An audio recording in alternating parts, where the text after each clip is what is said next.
Welcome to the LB's, the Lover of Books author chat. Now to introduce this fantastic novelist. Elyssa Friedland is the author of 5 novels and a debut picture book. She attended Yale University, where she served as managing editor of the Yale Daily News and is a graduate of Columbia Law School. She worked as an associate at a major firm before turning to writing full time. She teaches an undergraduate course at Yale called Contemporary Novel Writing.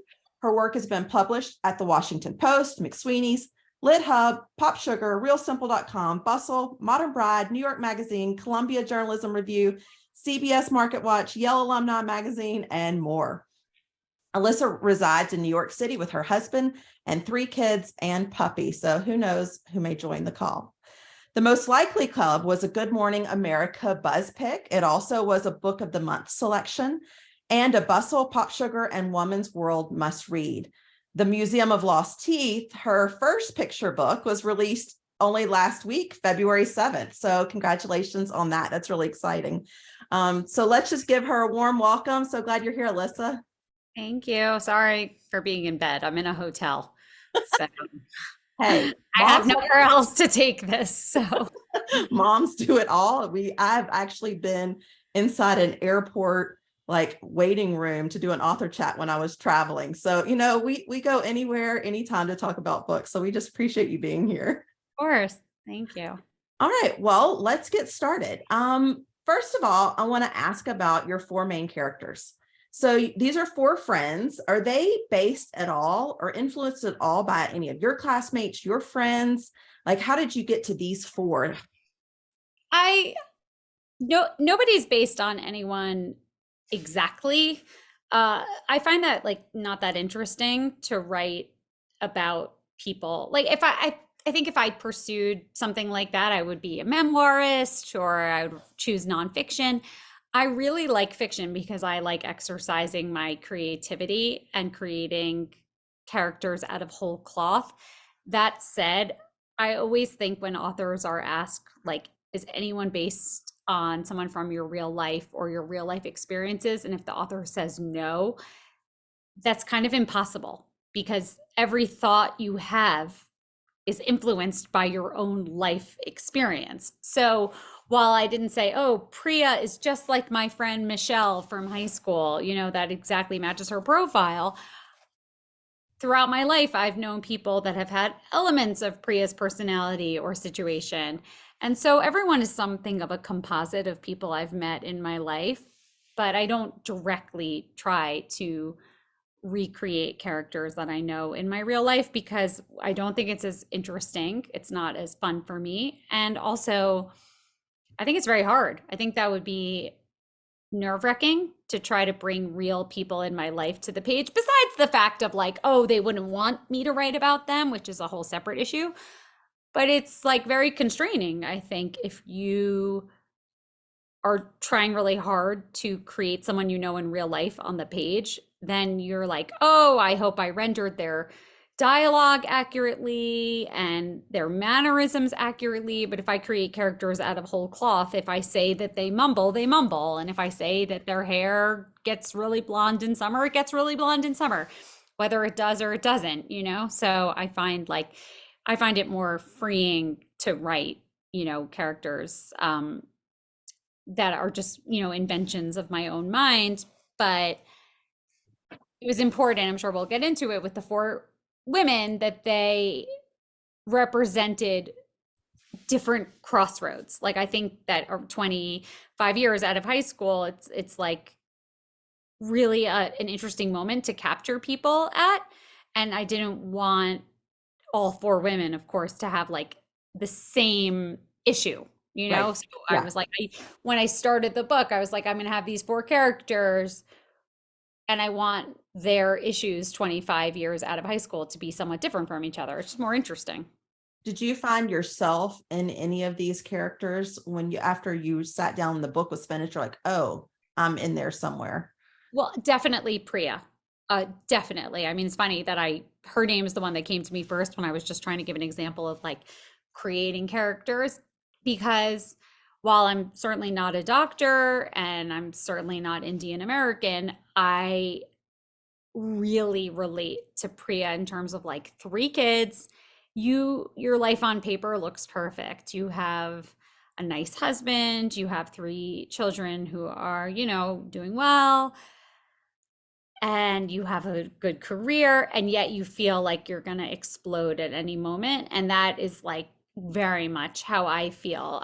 I just struggle so much to balance like having a career and being there for my kids, that it's like probably my number one stress, is just like how to balance, and also wrestling with the guilt of being upset because you have three, you have, it doesn't matter, it's three kids, one kid, four kids, doesn't matter, but you have children, you have a family, and you have a good career. What, shut up, stop complaining, but I do complain because I'm overwhelmed, I'm sorry. I look like a crazy person. I'll take that out. You're totally fine. I love that you described when Priya said, I'm just one toe stub away from, and it's so true. I think all of us moms can be there at any minute, it's just a matter of, like you said, just being overwhelmed. And I don't know that it matters how beautiful your life looks on the outside, the inside can do lots of crazy stuff. So Exactly.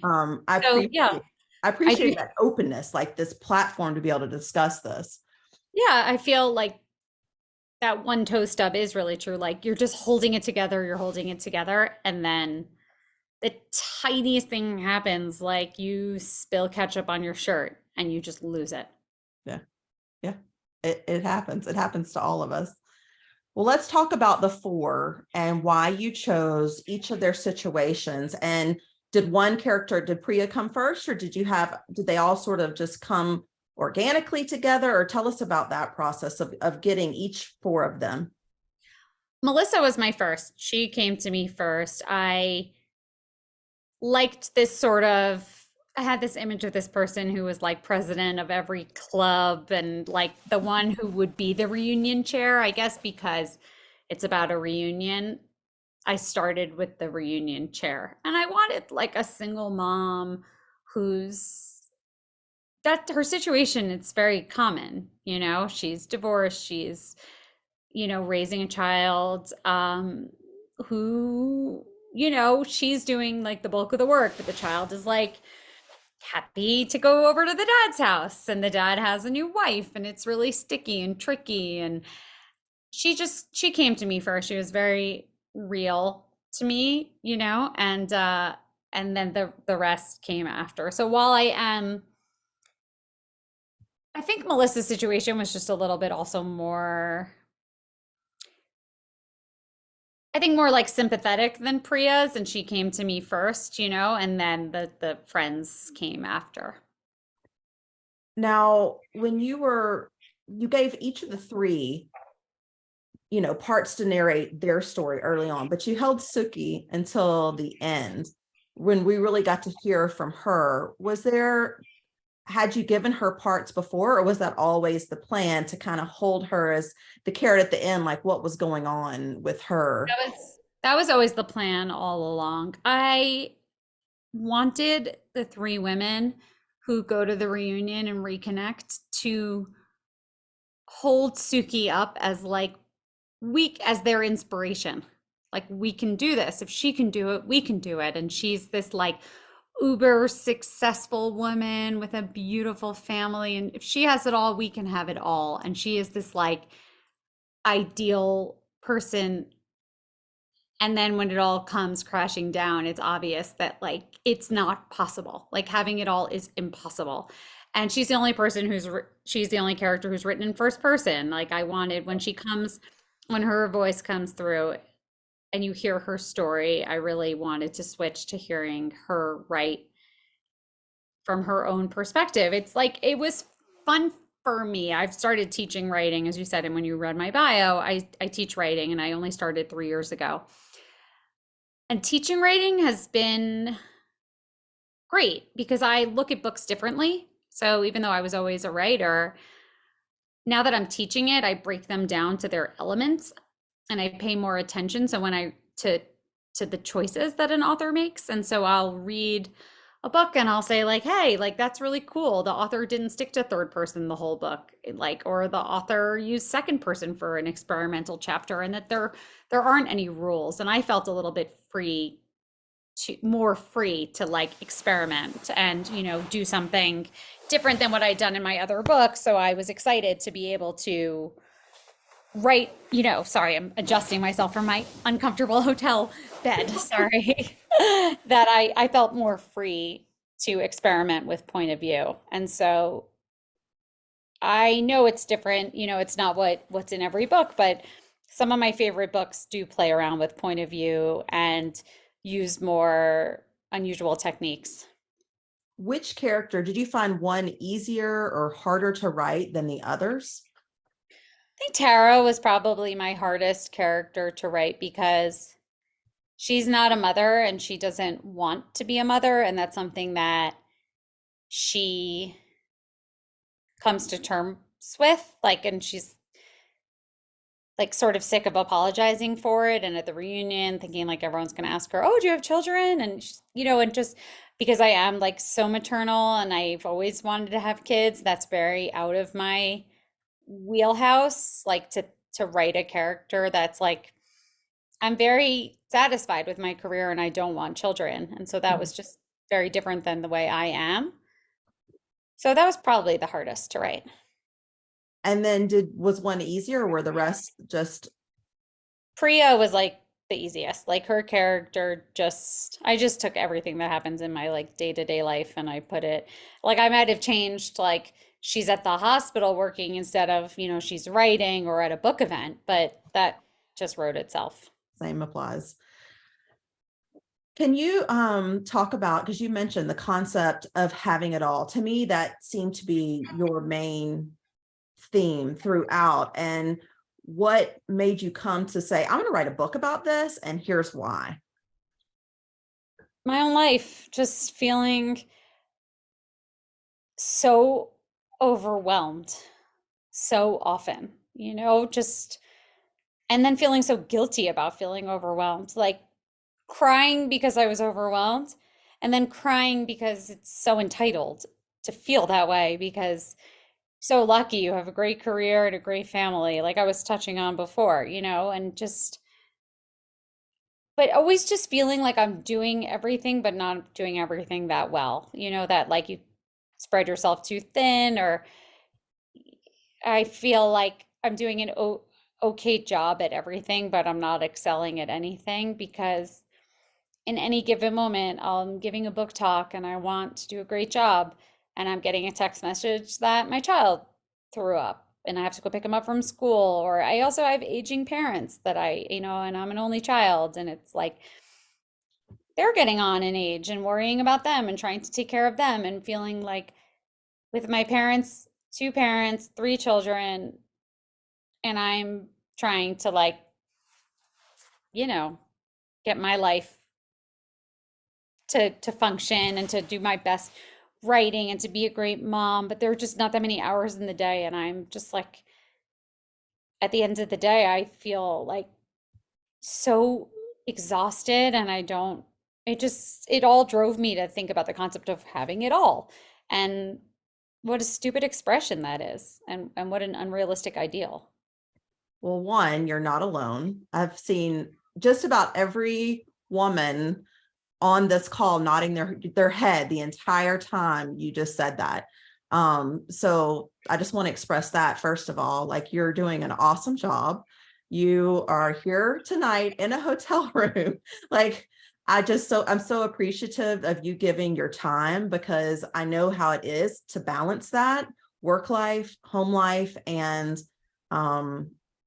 there is no answer, right? There is no perfect situation. There is no, there is no, we can have it all. I mean, I think that that's such a misconception. And I'm so glad that you brought that to the forefront, because it's almost like this social media presence has made people think that, oh, she does have it all, and it was such a reality check for me, and I'm sure other readers, to see this. And so thank you, first of all, as a mom, as a working mom, thank you for putting this out there, because it did it with a laugh, but also some very serious themes going throughout this book, and you didn't deep dive on all of them, but they're there and they're in our conscious mind now as to real topics. So don't beat yourself up, first of all. Second of all, I should say, like, don't. I mean, you're doing awesome.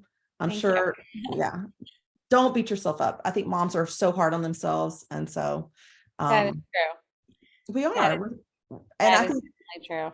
and I do think that friends can really help keep that check and balance for all of us. And I think that was another important theme, is communication. And, it seemed like so many of them were keeping secrets, they're hard secrets themselves. And as soon as they let that burden go and told their friends, then it became a much easier thing to deal with.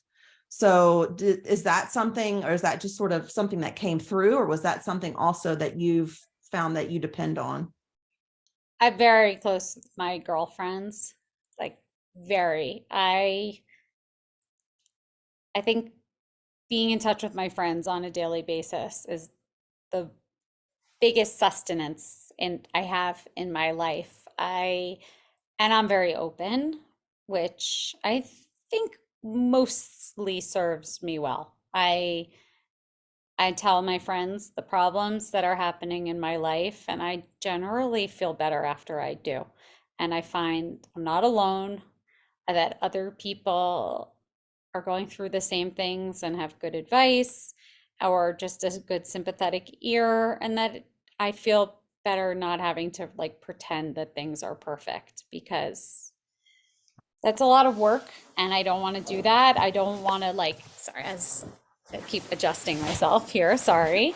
I keep, it's exhausting enough doing everything that I do, and like to have to pretend on top of it that like I have everything under control is even more work. So I'm definitely someone, if I run into somebody and they say like, what's going on? Like I don't automatically just say everything's great. Like I'm not fake at all. And I've never been fake. And I think it's mostly a good thing that I'm very honest about my feelings and when I'm struggling, even though there are times I wish I could keep my mouth shut and not just be like an open book, but I am, and like I've embraced it. And I tell everyone what's going on in my own life and I write about it in my books. Well, we appreciate it. I do want to go into a couple of your major themes. One, men being treated differently than women in the workforce, especially in leadership roles with Suki. Was this from personal experience? I know I found that to be true working as a lawyer in a law firm. Wanted to find out from you if that was the case as well, or is that from just just an outside source? No, I've felt it personally. I think women are looked at often as like sex objects, and what they wear is, looked at in a way that's not the case for men. I think when women are really tough, they're called bitches, and that's not the case with men. I feel like I've had it in my own life and from my friends, who tell me who are in leadership roles at major corporations. And I definitely think it's true. And I also think that there's like a certain expectation, like a woman, if especially if she has a family, that like her heart's not going to be totally in the job, because she also is being pulled to the pediatrician appointments and the school play and all that kind of thing. And that is true, but that's also not fair that it falls on the woman to like have to be the one to, like, if there's a parent that has to go to the school play, why is it always the mom? And if it's a parent that has to like get the soccer uniform, why is it the mom? But it is.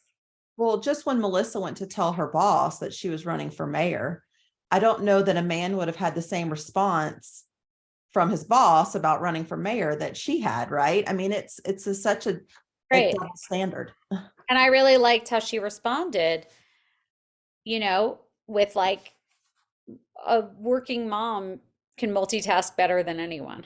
Right. So, and I believe Absolutely. Absolutely.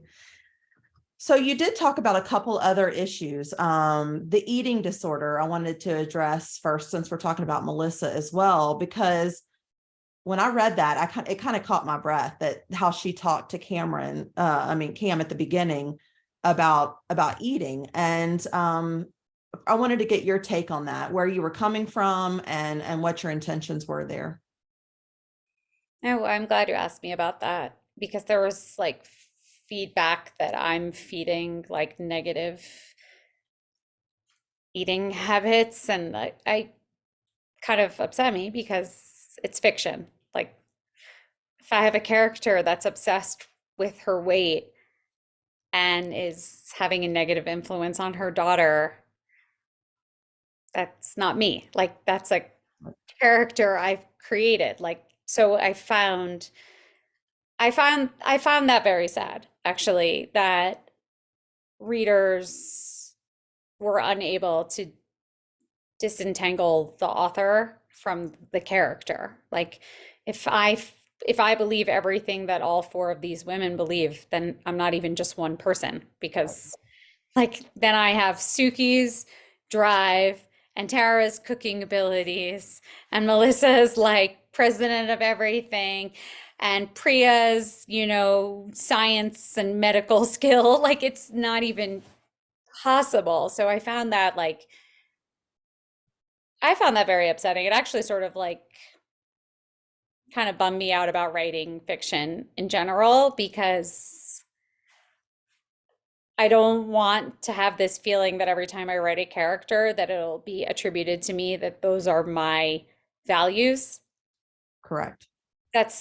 I specifically don't write nonfiction and I don't write memoir because that's not my interest. I'm creative and I like to write about things that interest me and that I think could be interesting dynamics. So I found that like very discouraging, I have to say, um, to read some of the negative feedback, like attacking me as an author, because I'm not sure why you can't write a character who has an eating disorder. Like, I don't get that. So I'm sort of curious to even hear from people who are readers, like, why can you not, like, why, if a character has like an unhealthy attitude towards food, why is that not allowed to be explored? Like, the diet industry in this country is like multi-billion dollars. And if anyone has been reading the news recently, the hottest drug on the market now is Ozempic, which is a shot that people are giving themselves once a week to be skinny. So I'm tapping into something that's like extremely prevalent. So she, like many, Melissa, before a reunion, was not only anxious about how she would present herself professionally and family life and everything, but also focused on her appearance. And if Melissa is the only person who's ever gone on a diet before a reunion, then I'm Kim Kardashian, Like, that's the most absurd thing in the world. Like, that's a As a very common thing. as a reader, I think the issue is that people expect perfection even in even as fiction characters, which is preposterous, right? Like, to feel like Melissa needs to be a perfect person and make all the right decisions, even as a parent, is not realistic. I mean, parents are going to make mistakes. I make mistakes. You make mistakes. Every single parent in this chat has made a mistake. And I think it's just crazy to for me, if you stopped in that moment and you didn't read anymore, then you'd never even understood that she had an eating disorder, right? And so I think that's where the disjustice comes, is that they never even gave your book a chance. They just stopped. And that's only, this much of what your book was saying. And I appreciated you talking about it, because right now it's a big issue for our generation, but it's also even bigger for these teens coming up, where everything social media is about appearance. And And so yeah, I totally thank you. I appreciate that. And having a teenage son and a teenage daughter right now, I would be, if my daughter had a weight problem, I would worry for like I would worry. I would, and I hear it from my friends, and I think my friends are just the greatest. As I was saying before, how much I value my friendships. I have brilliant, accomplished, kind friends for the most part, with great values that have their heads screwed on their shoulders, on their necks, or whatever the expression is, properly, that lead good lives, that are really considerate and aware of the larger world. I could just go on and on about how great my friends are. And let me tell you, some of these women who have children that are overweight are really freaking upset about it. Okay. And so that is the reality. And that doesn't make them monsters. That makes them worry that their children are going to be made fun of. They're worried that their children are leading unhealthy lives and that it's going to get worse. And that's the reality. And so what I learned from this was like food and weight is such a hot button issue for some people that to read about it is really very triggering. And it's like, it's too much. And which was, it really bummed me out because I only do this. Like, I can tell you I don't do this job for the paycheck because the paycheck sucks. Like, I do it because I care about issues and I like to bring them to the table. Like, I want book clubs to talk about things. I want to be like raw and honest. And that's why I went into this profession. And so it really did kind of, it was like I would call that like a setback for me. I think, I can't imagine how you balance a flawed character, right, with making the readers still want to cheer them on, right? Because if they're perfect, it's boring. Like you can't have a book where every single person is just perfect all the time because that's not realistic. So how do you do that? How do you balance, these four women with their imperfections and still, because I mean that's not a pretty thing to read, right? That she has an eating disorder and how she reflects on her child, her own food choices. But how do you balance that to keep readers moving along with you? I I guess I miscalculate. I think I guess it's sort of something of a miscalculation or maybe I'm an outlier, but for me, if I'm reading a book and I come across a very flawed character, that the opposite. I don't want to put the book down. I want to keep going. I want to see how that flaw plays out. How do they manage their life with that issue, you Right. know? And so I'm grateful. Like anything I read, be it a nonfiction article or a novel that makes me feel like I know I'm flawed and here's this. I know they're not real characters, but like as I said, everything is a composite of what we see in real life. Like I think I would feel a heck of a lot worse about myself reading about four women who are not flawed. First of all, that's so boring. What's the point of writing a book about a reunion and how like you come to this place in your life and you reevaluate and you start to like question your choices and evaluate if you're where you wanted to be at this point out in your life, 25 years out of high school, but not be flawed. It's Right. just that to me would actually make me feel worse about myself. Well, I will say that there are a lot of us in agreement with you. In the chat, Kelly said, I thought it was really authentic. That is mirroring society, not the author, but where we are in the world. Allison said she appreciated the raw and real character flaws in all the characters. And then Tasha says it was very representative of the way diet culture was thrown at women at times when Melissa was in high school. God, I remember everything was low fat. I mean, like you could find that or fat free option that was, any Yeah. cookie basically. And you thought, oh, anyways. But she says, I remember a friend's mom giving a slim fast for breakfast. And it just felt like the 90s diet culture was living on Melissa's mindset. But she appreciated all the characters had flaws. Some seemed realistic to me. I don't think they should always be 100% likable and perfect. So I I think, also don't think you can have four likable characters. Like that's absurd, you know? yeah, yeah, it's totally not. Um, Well, I actually don't, I take issue with that. I take back what I just said because I don't think Melissa's not likable just because she's hung up on her weight. No, I I think think she's that makes definitely her better. likable. Yeah, I mean, yeah. it to me, the quintessential part was when she's giving her speech for mayor, and the threesome comes up, but then the whole audience just rallies for her because she's a good person and has done so many good things in her town. So I thought that was good redemption for to hear that vocally, not just think it. Um, the next big topic you had was, which was just sort of briefly talked about, was the ADHD medication that Priya does take. Why did you want to address that? Because Priya feels like she could use it and she's losing her mind. She's like falling asleep and she's addicted to caffeine and she takes on this new role at the hospital, which, she was going to turn down because, like, as her husband says, all you ever do is complain that you have too much to do. How could you possibly entertain taking on more? And by the way, that is the dynamic in my marriage. And I love my husband and I have a very, knock on wood, good husband. So far so good. And we've been married for 16 years. We have 3 kids.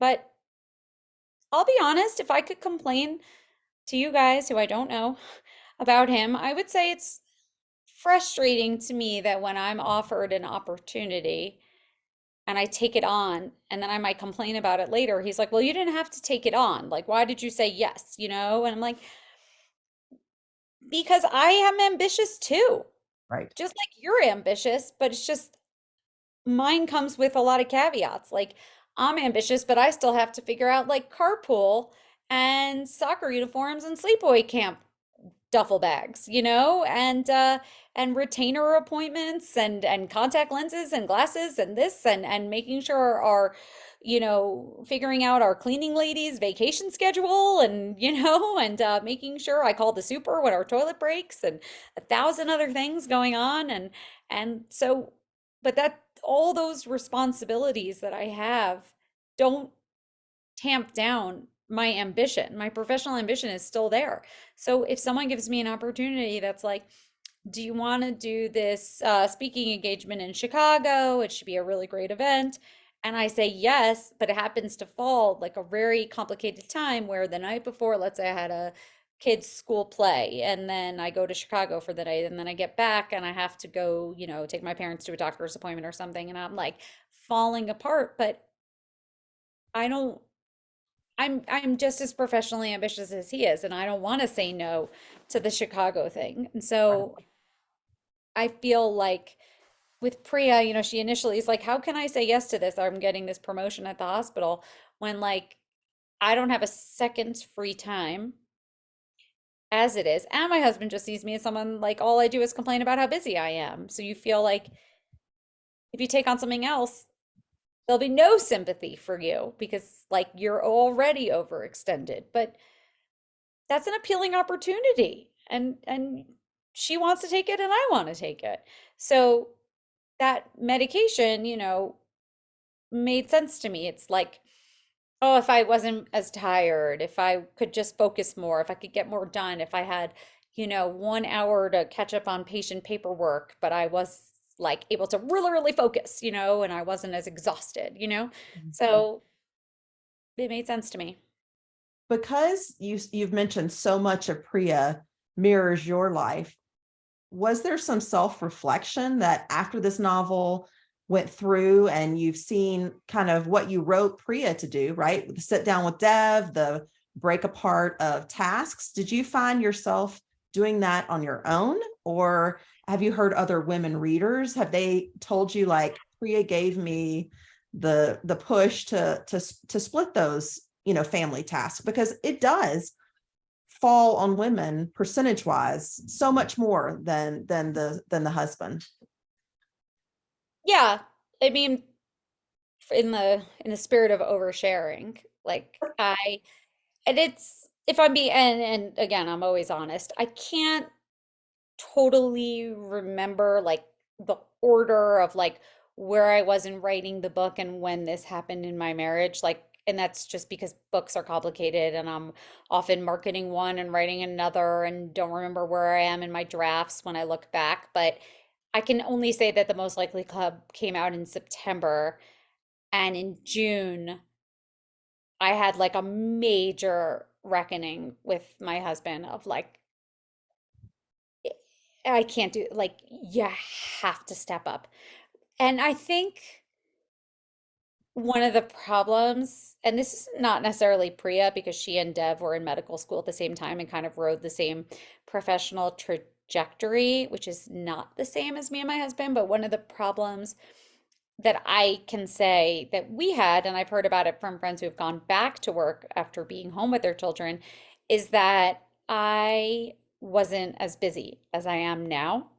When we were first having children, I wrote, when I had my first child, I wrote one book a few years later, and that was not that busy. And I didn't know if I'd ever write another one, and it was slow, and I was not as successful, and it was just might have been a one-hit wonder, and I didn't know what was coming down the pipeline, and I didn't know I'd ever go back to teaching writing, or not back to, that I would start teaching writing.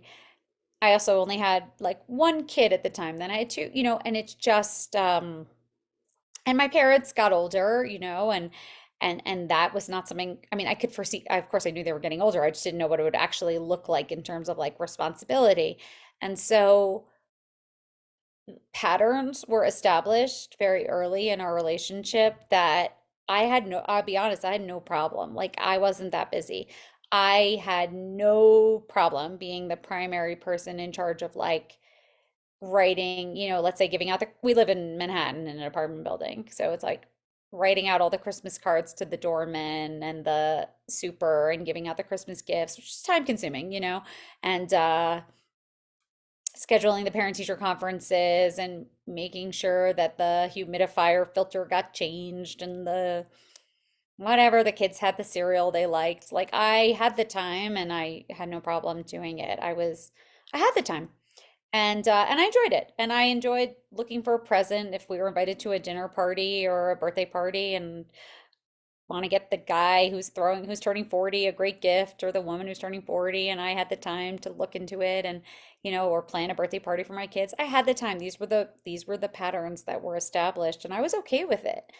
And I enjoyed it. I enjoyed those responsibilities. But as my career really exploded and I was suddenly an author of 5 novels, teaching a class at Yale, wrote a picture book, children getting older, children having more children, 3 children, children getting older with like real problems, not like I scraped my knee at the park, but like I feel stupid, I'm failing math, or this kid is being a jerk to me, or I am in a social conflict, or blah, blah, blah, 1,000 things, like bigger kids, bigger problems. Like the patterns didn't work anymore. Like, and I think that was really interesting because I'm basically the same age as the women as the in the most likely club. Like patterns had been established when I was in a very different place in my life, and we had to recalibrate. It was like I and he was very receptive. I was like I was,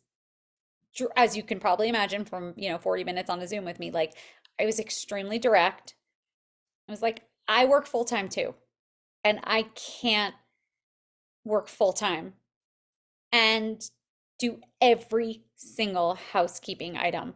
And like you come home from work and you futz around on the computer and go on Twitter and I'm home from the office, and because I rent an office where I write and work, and like I come home and I don't have I'm the minute I get home I'm like figuring out what soccer class to sign up for and who's the good coach and getting the SAT tutor for my son and this, not like your nights need to look like my nights, and he did. And it's just there's no choice. Like he doesn't want me to be miserable. Right. Yeah. I mean, I think that's totally right on. All right. Well, while I'm going to say everybody start thinking of questions if you have some. I know I have more if you don't, so no worries there, guys. But I do have some rapid fire questions for you though. Not to stress you out. This should be fun. All right. And I had one of my in real life book clubs. So this is kind of a special author chat because my book club won this set from you. And so they're on this call right now and they helped me come up with these rapid fire questions. So Heather, thank you. Here we go. Are you ready? Just quick. Dylan or Brandon? Dylan. Grunge or hip hop? Hip hop. Backstreet Boys or NSYNC? In sync. Fresh Prince or Saved by the Bell? Saved by the Bell. Clueless or Titanic? Clueless. Are you a plotter or a pantser? Answer. Do you write in the AM or the PM? AM. Now, these are things you can find out from her website. So everybody go check this stuff out. But here's a couple questions for you. London or New York?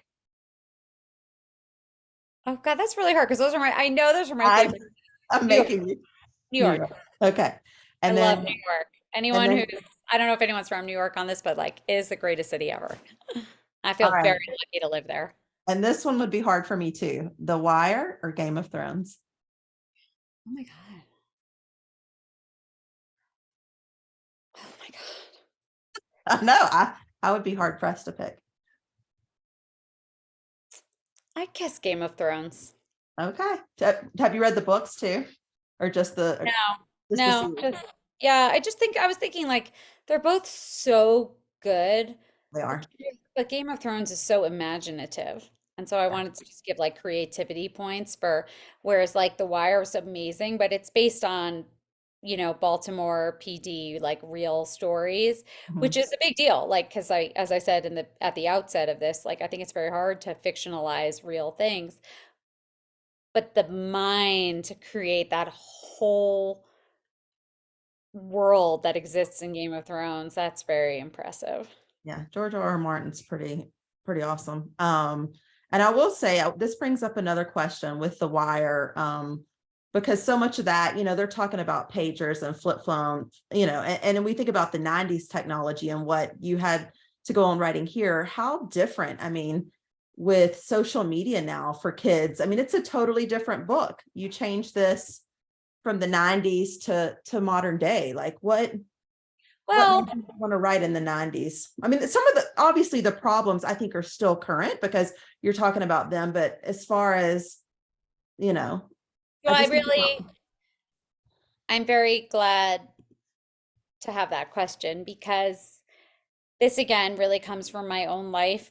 Um, I think with my kids, so my son's he's almost 15, my daughter's almost 13, I have a 9-year-old. They definitely come to me with their stuff, not all the time, but they do, from time to time. And I think there's a little bit of mom, you just don't get it, which of course is typical, but I think they a little bit think I don't get it because I don't understand the medium in which kids are communicating these days. Because of course I have social media, I'm on Instagram, but like I'm not, it's different and they have like a different lingo and they have different social norms of what you do on Snapchat and yes, it's different, but what I overall say to them and what I firmly believe is like the medium may be different, but the issues are the same. And like there were mean girls in the 90s. They maybe didn't use Snapchat to rule their kingdom, but they had other means, and it was now it's like screenshotting something that someone writes and embarrassing them. In the 90s, it was like doing a conference call and not telling the person, oh, that it's a conference call, and that like someone else, you understand, like being like, Yeah. you know what I mean? So I, the issues are the same. Like it's normal to be, you know, to feel insecure in high school. Like you're going to feel insecure in high school well before Snapchat, with Snapchat. Do I think things are exacerbated now? 100% because there's no off time. And I remember really appreciating being alone, like on the weekends with my parents, and I could say no, to plans if I didn't want to. I needed time to just feel like in my safe space and not have to be on. And the kids these days don't have that option because even if they decline something, they see where everyone else is, or if they're not invited to something, they know about it. And it's different. It's just very, very different because it's just 24/7. So I think it's this, but the issues are the same and the mean girls are the same and the jerks are the same and they're motivated and the groups in high school are the same, I think that 100 years ago was the same. yeah. Well, one of my in real life book club, Heather has a question. Heather, go ahead and ask. Hey, Alyssa. Hi. I'm part of Laura Best Book Club, and we reside here in North Carolina. And I noticed that you mentioned UNC and Duke. So I was just wondering, do you have a connection to North Carolina and why you happen to mention both of those universities? I think it's like my dream for my son to go to Duke. And so it's like on my head because I think he would love it. And that's really it. Okay, That's all. thank you. All right, Michelle also has a question, and she's also in my book club. Go ahead, Michelle. Hey, Alyssa. So my question, I found it very interesting that Priya, was, I don't want to say perfect, but she got the, good grades in high school. She was really, really smart, all of this. But I was kind of shocked when you threw in the twist about her having the affair with her teacher. Where did that come from? That was kind of out of the blue, I felt like, but it was a great plot twist. I think that it was a good device for me to use because it really showed like Suki, like it really humanized Suki that she had really saved Priya, and that was important to me, like all the ways that these women sort of were indebted to her and like how much they really needed each other, which is one of the messages of the book. But I think Priya was sort of an old soul. And it made sense to me that she connected more with a teacher and that a teacher would be interested in her, because she is so bright and so accomplished. And Priya isn't someone who would want to be with like a boy in high school. And also she's just like really has like tight restrictions. She had tight restrictions on her with her parents. And like it's often people who don't have like a lot of freedom, who are not allowed to wear their skirt 3 inches above their knee and who aren't allowed to stay out past 11 p.m.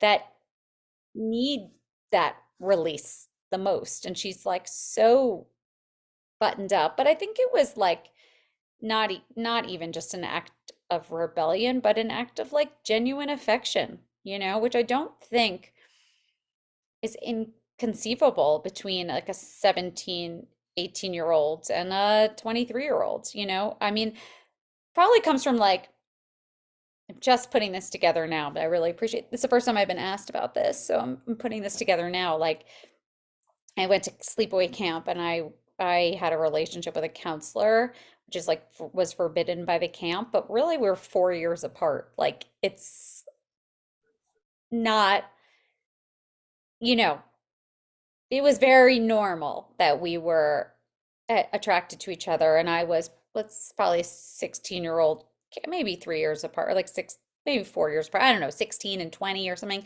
like that. And we didn't get in trouble. Nobody knew. And we had a relationship. And then we had a relationship like 5 years later. Like we re-met, when I was in college and he was in medical school, and we still liked each other. And it was like totally normal that we were dating then. It was I think it's very hard actually, that age difference when like the counselors and the oldest campers and the youngest counselors are the oldest students and the youngest teachers.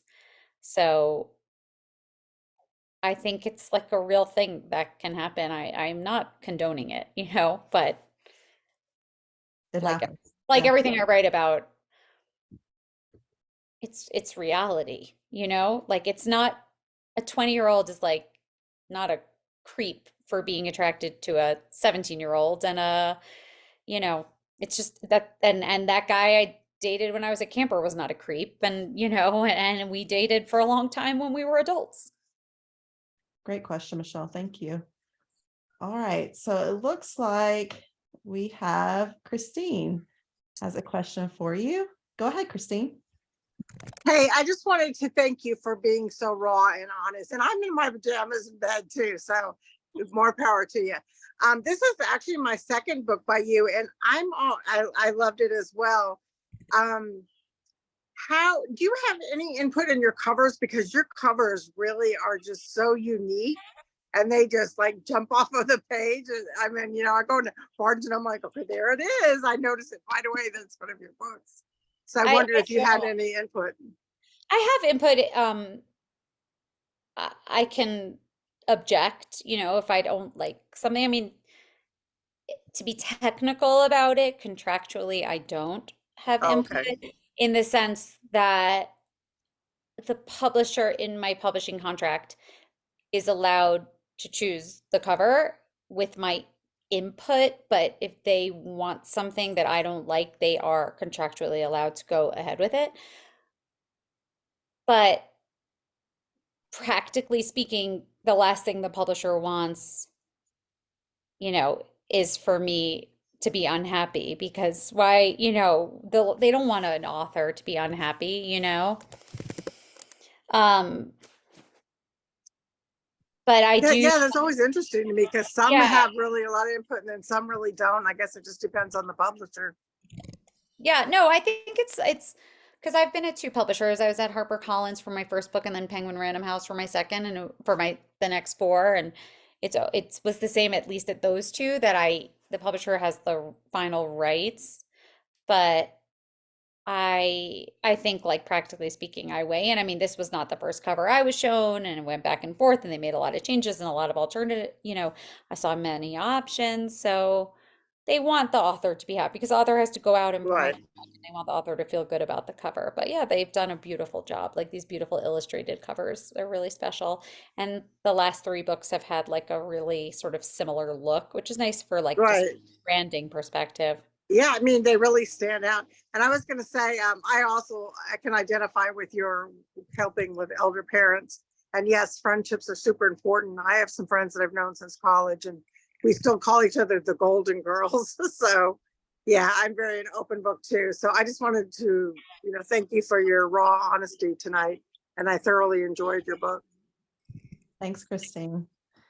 All right. I think when she was talking about the cover, someone told me that they thought it looked like the 90s clip art. And ever since they said that, I can't get it out of my head. Like, when I look at it, I think this totally could be, Yeah. today's version of 90s clip art. So I know we only have 5 minutes, so I'm just going to do some rapid questions here. Did you have to research much on the 90s? Because there's so many cool little drops, or was that something that you just remembered? I am a 90s child, but no, of course, like, I needed refreshers on like what was happening in the news and all that stuff. And I, put it out on Instagram. Anyone have any great 90s stories, 90s memories? And I got a lot of great responses. People miss the 90s. The 90s are having a resurgence right now. So, Absolutely. but it's all very available. Like, it's easier than researching the 1910s, like, it's all online. You can look up the #1 movie and #1 band, etc. Do you have a playlist? I know a lot of authors will do a Spotify playlist. Yes, I have a playlist. It's somewhere on my Instagram. I have a post with like, there's a most likely club 90s playlist, which is pretty awesome. Awesome. I think I'll have to listen to that tomorrow. What's on the horizon for you? What's coming up? So I had this picture book that came out last week called The Museum of Lost Teeth, and that was fun. And first time I've written a children's book, and I'm working on book number 6 now, which is called The Jackpotters. And it's about 4 adult siblings who grew up on the Jersey Shore and at the Jersey Shore, and they 3 of the 4 of them go in on a Powerball ticket and they win. And it's about how their life changes when they're newly minted millionaires. And one of them didn't go in on the power jackpot. That's going to be interesting. I can't wait to read that one. I will say that I listened to this one as well as read it. Have you listened to the audiobook at all? Yeah, it was great. I loved it. I thought I haven't listened to the whole thing, but I've listen listened. to audiobooks normally or no?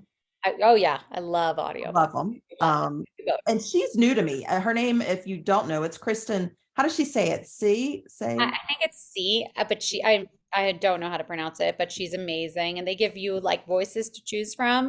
Uh-huh. And I thought she was amazing. So, they give you 4 samples every time, and you listen to their other books that they've recorded. And if you don't like any of them, they'll give you more. But I just loved her voice, and I share it with friends also.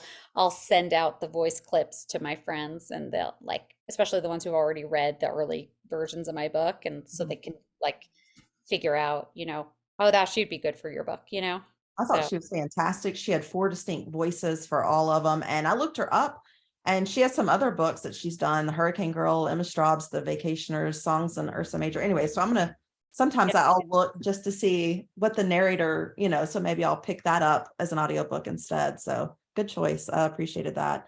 And I will ask, the last question is, what books, I know you've put books on your website that you recommend, but are there any others that are coming up that you're excited about, or some other books that you want to recommend to us readers? I love, my favorite book last year was Tomorrow and Tomorrow and Tomorrow by Gabrielle Zevin. I love Lessons in Chemistry, which I'm sure many of you have already read. We actually got to chat with her, with Bonnie Garmis. She's awesome. Yeah. Yeah, no, it was amazing. I love that book. Tomorrow and Tomorrow and Tomorrow, though, to me was like at another level. I read a very literary short book called The Friend by Sigrid Nunez, which I really enjoyed. I read very literary. I tend to read more literary than I write. Mhm. Uh, I loved The Violin Conspiracy by Brendan Slocum. I thought that was great. I'm reading a great book now called Codename Sapphire by Pam Jenoff. Uh, what else have I read, or what am I going to read next? I think I'm going to read Trust by Herman Diaz, I think is his name. Next. I read a lot. Oh, it's 9 o'clock. I know we have a giveaway, right? I have to take my kids to dinner. I'm 2 hours ahead. So I have Yes. starving children who are like, No Mom, problem. take us to dinner.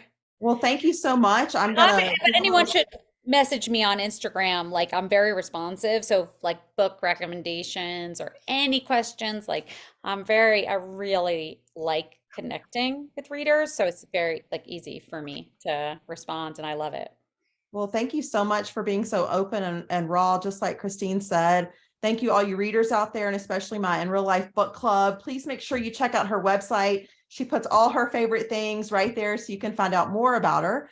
And Instagram, she is just so present. So always drop a tag or a message to her. She loves it. Yes, please. Would love for anybody to follow the LB's, the Lover of Books, on Facebook or Bookstagram, and look for reviews and recommendations if you have some. Next March 12th, 8 p.m., I'm hosting Stacy Swan right here for Olympus, Texas. It's a big-hearted novel with Technicolor characters, plenty of Texas swagger, and a powder keg of a plot in which marriages struggle, rivalries flare, and secrets explode, all with a clever wink toward classical mythology. It's for fans of Madeline Miller's Circe, The Iliad meets Friday Night Lights, and this muscular, captivating debut, says Oprah Daily. Thank you again, Mike, for running the scenes. Thank you for my book club for joining. And if you have a chat you want to, just please let me know, and subscribe to my YouTube channel. This recording will be on there for anybody if you missed any bit of it, and I'll be messaging the winner. Thank y'all so much. Elyssa, you have been fantastic. Enjoy your family, and we really appreciate Thank it. you. Good night, Everybody everyone. have a great night.